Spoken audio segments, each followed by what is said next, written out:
I'm Danni Hewson, Head of Financial Analysis at AJ Bell, and I'm joined by James Flintoft, Head of Investment Solutions at AJ Bell, to discuss the performance of AJ Bell funds in the third quarter of the year and discuss what the rest of the year might have in store. Hi James, thanks very much for joining us. Hi Danni.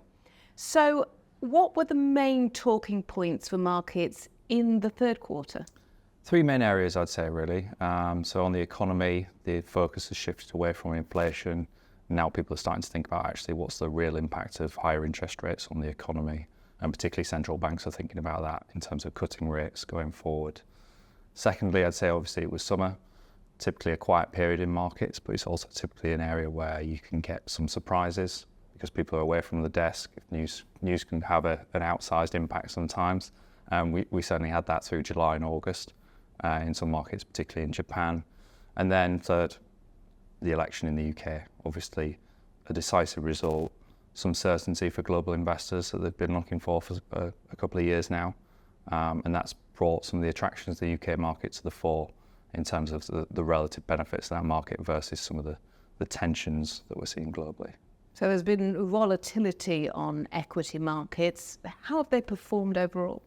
Generally, pretty good, actually. If you just looked at the quarter-end results in terms of returns, you wouldn't notice the volatility.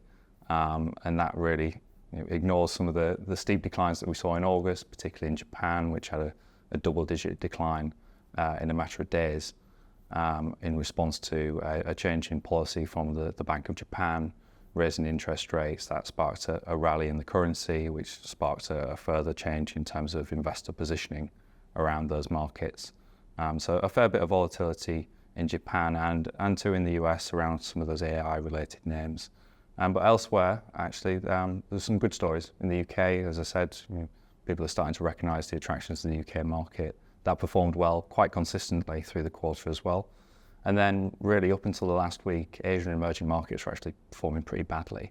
But then in the final week of the quarter, the Chinese government came out with a variety of stimulus packages aimed at stimulating the economy and the market, and all of a sudden we saw a double-digit rise in that market in the space of a week. A very sharp rally, and actually that proved to be the best performing market over the quarter. And what about bond markets then? Bond market's been quieter. Again, that's kind of a relief after the last couple of years. They've started to price in some rate cuts from central banks over the coming year. It's getting to that feeling like we were towards the end of last year, where there was quite a few rate cuts priced for the next 18 months. The thinking now is from markets that interest rates might come down to about 3.75 or 3.5%. So there's a lot been priced in, yields have fallen, bond prices have gone up. So performance has been quite good in terms of government bond markets. Corporate bond markets have been a bit quiet, actually, to be honest. Let's drill down into AJ Bell funds then. How did they perform in the third quarter, and what have they been like for the year so far? Yeah, it's been a good quarter again, and a good year so far, and ahead of expectations of what you could expect in any given year, really. And indeed, that's been the case over the last couple of years as well. It's been a good couple of years for markets. We need to acknowledge that. Over the quarter, generally what you're seeing is good performance from bond markets in the lower end of the risk spectrum. The cautious, moderately cautious fund, they've been protected from some of the volatility in equity markets and some of the underperformance in, say, the US and Japan there. And then when you go up higher up the risk spectrum, so the Global Growth Fund, for example, that's performed particularly well because it has a lot more exposure to Asian and emerging markets. China's performed well, so that fund's done particularly well as well. And have you made any changes to the funds? No changes. I think I mentioned last quarter, we've got a couple of ideas going around the team at the minute. We're thinking about things in terms of potentially there might be a bit of complacency out there in terms of inflation and the horizon for that. And obviously what we need to take into account is actually what the market is telling us at the minute. The market is telling us that interest rates are going to be cut quite a lot, that things are generally going to be okay. Do we need to challenge that narrative as it stands? Maybe, maybe not.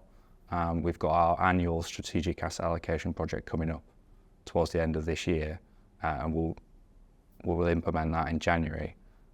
So we've got a lot of thinking to do in the next couple of months in terms of how we reposition.